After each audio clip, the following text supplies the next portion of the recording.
I am here to tell you how to master the one skill, that will drive your success more than anything else. This has worked for me, and it can work for you too. And I can tell you, it's not IQ. How many smart people do you know that aren't successful? And it's not hard work either. How many people do you know working day in and day out and getting nowhere? This is what we'd hope that success looked like, up and to the right, a straight line. Does everyone wish that this looked like success? The reality is, this is not what it looks like. And it's not what it looked like for me. I started really far down here on the bottom, and years of trials and tribulations. Somewhere up here, still going through, somewhere up here, hopefully make it to the end someday. How many of you have ever been broke? Yeah. Or stuck, didn't know what was next? I have been broke too. This is the bank account, and I have actually the balance sheet that I sent to my parents showing I had $366 to my name. I was like, I am broke. What am I going to do? And today, I'm the CEO of a global technology company. I've invested, as Simon said, more than 70 companies that have had exits, 12 of them for over $500 million. And one of those companies, and one of those investments actually IPO'd, and it went over $1 billion on the first day of trading. Thank you.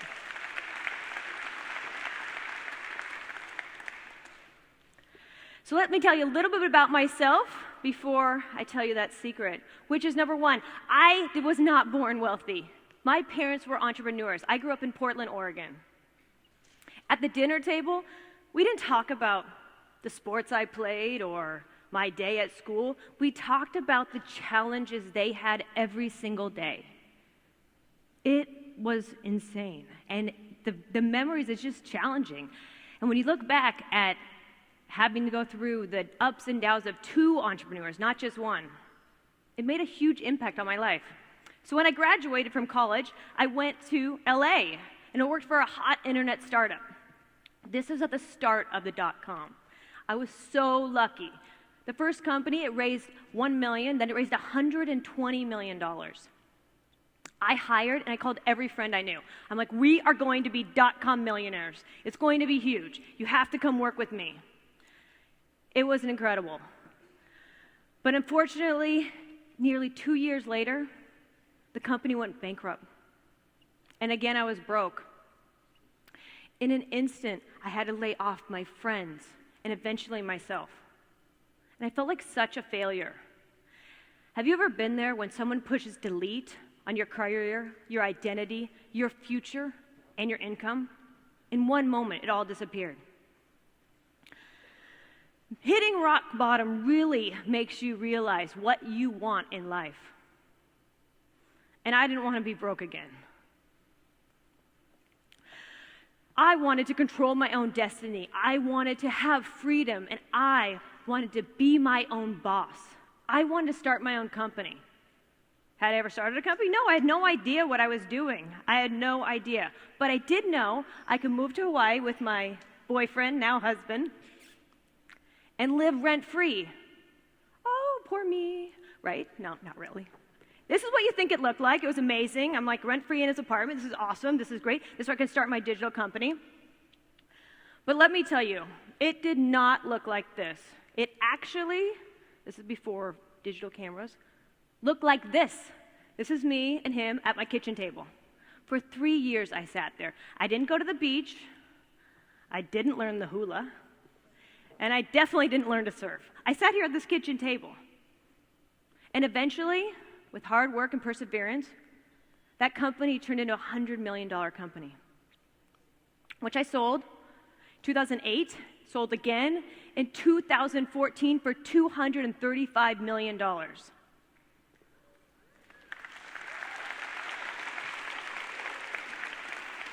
I went from being broke to working at my kitchen table to being an entrepreneur, to then wanting to invest in other individuals to help them achieve success. Those companies have sold to leading brands like Apple, Intuit, Singtel, and Tinder. I wanted to share with others what I had learned. And I asked myself, of these companies, what made them different? What makes a successful people different than anyone else? And I started to realize these people have one thing in common. One thing. And it's what I like to call the execution factor. This doesn't sound very sexy, but that's okay. Execution. An idea is only as good as how well you can execute it. I see dozens of ideas a week. A lot of them look the same. And I believe that execution is a skill that can be learned. You can learn it. And I'm here to help you learn it today. So, did everyone get a card on the way in? Yeah? Okay, great. This card has 5 traits on the back because there's 5 essential traits that you need to know to master execution. So get your card. First is vision. Second is passion. The third is action. The fourth is resilience. And the fifth is relationships. And we're going to execute right now. Are you ready? Great. Vision. Vision is about having a North Star. It's about having a compass from where you are today to success. Did you know that there's a professor at Virginia Tech who says that people who write down their goals are 9 times as likely to be successful over their lifetime as people they don't? 9 times. Why wouldn't you do this? Seems easy. When I sold my last company, I wrote down my goal, as you can see here. I put it on my bathroom mirror, taped it, got blown off with my hairdryer a few times, went down the drain, but I kept it up here. And every day I looked at it for 9 months, trying to get the deal over the line. And eventually, my dream became a reality. I was crystal clear on what I wanted to accomplish. That's amazing, huh? So the first thing for you is to get crystal clear on your North Star. What is your vision? You can start big or you can start small. What is one thing you want to accomplish right now? And write it down. Once you have your vision, you need to be emotionally connected to it. And you need passion. Passion is the second trait you need to master in order to be successful. Did you know that passion comes from the Latin word for pain? So what is something you're so passionate about that you would gladly suffer for? When I was 11, I had a passion for horses. I loved horses. And I had visions that I'd jump and ride and win awards. But we did not have enough to do horseback ridings to be that great. I could afford 2 a week. And I went to the barn, not 2 a week, 2 a month, sorry. 2 a week would be amazing. I'd actually probably be in a horse, not speaking up here. So I went to the barn and I asked them, could I work at the stable to get a horseback riding lesson? And they gave me 7 hours of cleaning up the stables for a 1-hour ride. I thought that was an incredible deal. Looking back, I think they got a better deal on that one, but I would have done anything to ride the horse. So ask yourself, what is something that you're so passionate about that you would gladly suffer for? That you'd get up early, you'd stay late, you'd work the weekend. What is that? You have to be emotionally connected to it. So now you have your vision, and you're passionate about it. Now what? Third trait, action. You have to be willing to take that first step. And it doesn't have to be right. Just one step. When I started my first company, I was scared. I had no idea what I was doing. I was uncertain. I was terrified of failure. but I embraced the fear and I did it anyway. So ask yourself, what is one action that you will take to accomplish your vision? Just a simple one. Start small and write that down. So now that you know what the action you're going to take, this is what's going to happen next. I can guarantee it. Something's going to go wrong. And that's why I need the fourth trait. The fourth trait is resilience. This is the ability to adapt and overcome obstacles and roadblocks and thrive in change. Nothing ever goes according to plan. Ever. I can attest to that. I think Rocky is the best example of resilience. He gets knocked down all the time, but he always gets back up. And when you think of the resilience you will need to accomplish your vision, you need the mental mindset to be able to always get back up.